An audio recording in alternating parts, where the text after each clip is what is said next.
So this week there's been a monumental shift in society that only the biggest brains have noticed. There's the surface level crisis going on, but people like Elio Trades have noticed something way more important. He tweeted, "This is the moment that the world wakes up to the value of decentralized money. Backstopping banks is the path to $100,000 Bitcoin and beyond. It's time to pay attention." And I mean, the data doesn't lie. In just one weekend, there's been over 1 million new Bitcoin addresses added into the Bitcoin system. And in the middle of the chaos, the second largest banking collapse in US history, Bitcoin rallied 33% in just 5 days. So with the dangers of inflation, centralization, and traditional banking becoming more and more obvious, more people are realizing that crypto might just be the solution. But unfortunately, there's a lot of danger there too. But last weekend exposed the dangers lurking just below the surface in the crypto world as well. So stop watching this video at your own risk, because whether you keep your wealth in a traditional bank or in the crypto market, there's a simple concept that you need to grasp in order to keep it safe and take advantage of this tech revolution. So if you appreciate the video, hit that like button down below, put on your revolution hat, and let's jump in.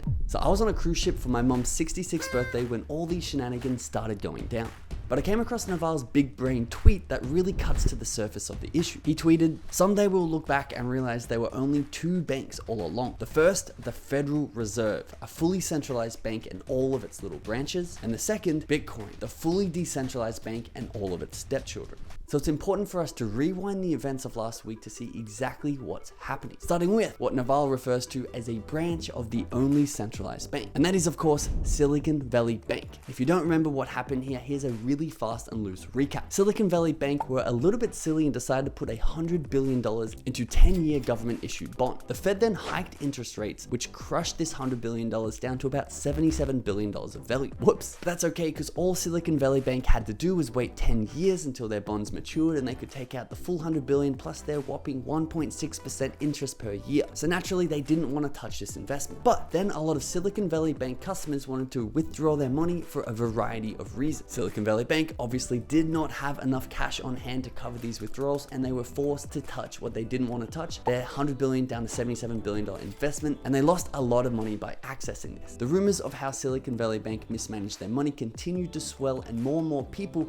wanted to withdraw their money from the bank, topping out at over $42 billion trying to be withdrawn in just one day. But fear not, because this is centralized and regulated banking. So all of those customers should be fully insured, and it wasn't their fault that the bank mismanaged their money, so they should get their money back, right? Well, you're probably already aware that that's not how the banking system works, and the FDIC insurance only insures your money up to $250,000. And the thing about Silicon Valley Bank is they manage money for the world's elite, the biggest startups in Silicon Valley and the USA, and some really high net worth individuals. So much so that 97% of all these accounts had more than $250,000 in it. And just so as a fun side note, if you are using the traditional banking system, you should take a leaf out of the NBA star Giannis Antetokounmpo's play style. Not on the court, but actually in banking, because it's rumored that Giannis has over 50 independent US bank accounts, all with $250,000 in it, so that his money is fully insured across all of them. Now that's a big brain play. But back to the story where the world's wealthiest had lost over $100 billion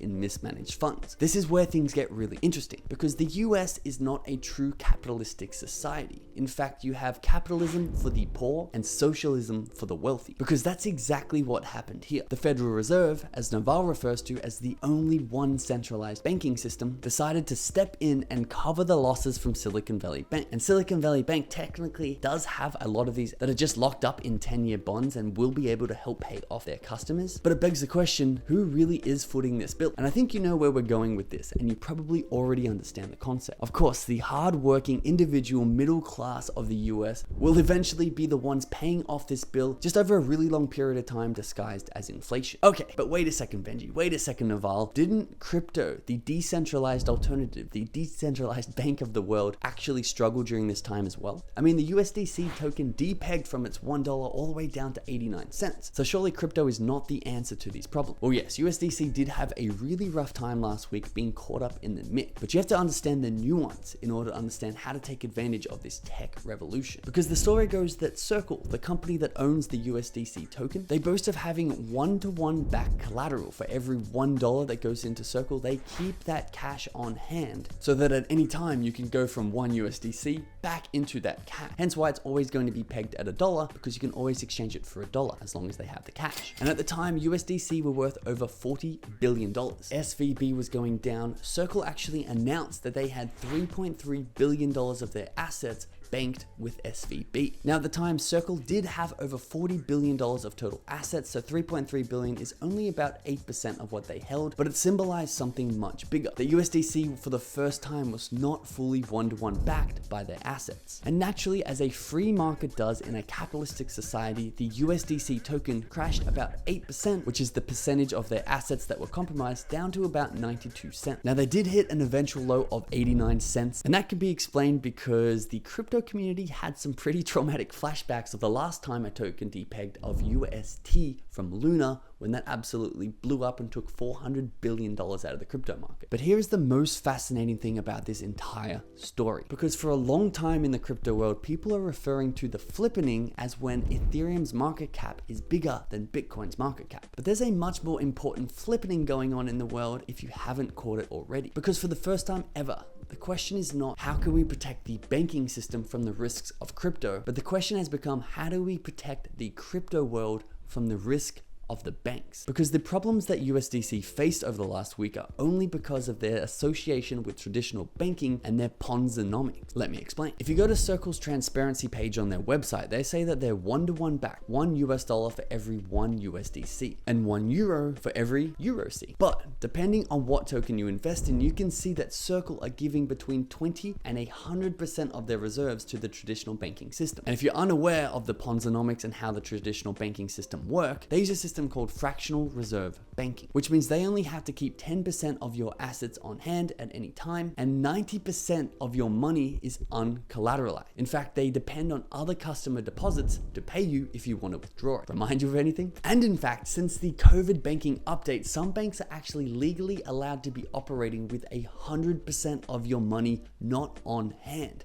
How absurd is that? So USDC's biggest liability and crypto's biggest liability has become relying on the traditional banking system and centralization and not the other way around, which is exactly why you're seeing people run to the alternative and 1 million people signing up for Bitcoin addresses in a week. Misha Da Vinci tweeted that the banking system is fundamentally flawed and the solution is blockchain technology and Web3. And if you're like, yeah, I know this is the solution, but how do I actually participate in and take advantage of this opportunity? Well, to be kept fully in the loop with these Web3 opportunities, crypto market updates, airdrops, things that save you hours of your own research, I highly recommend you join our completely free email list that we are launching. I'll put the link in the description below. This is a fantastic start for you because we'll be distilling a lot of information that's out there down into a very bite-sized daily email. But it's not enough because unfortunately, we also can't trust 90% of what goes on in the crypto world. Balaji tweeted, "We can't trust the banks, and that's why we need Bitcoin." And I think by now we both know that this is true, but it's really unfortunate that crypto is also very untrustworthy. Over 90% of founders, 90% of projects are just going to be rug pulls and scams and things that dump to zero. And so if I had to give you one piece of advice to take advantage of this tech revolution and not get left behind fighting inflation on a small salary in the traditional banking world, well, I would do what I am personally currently doing.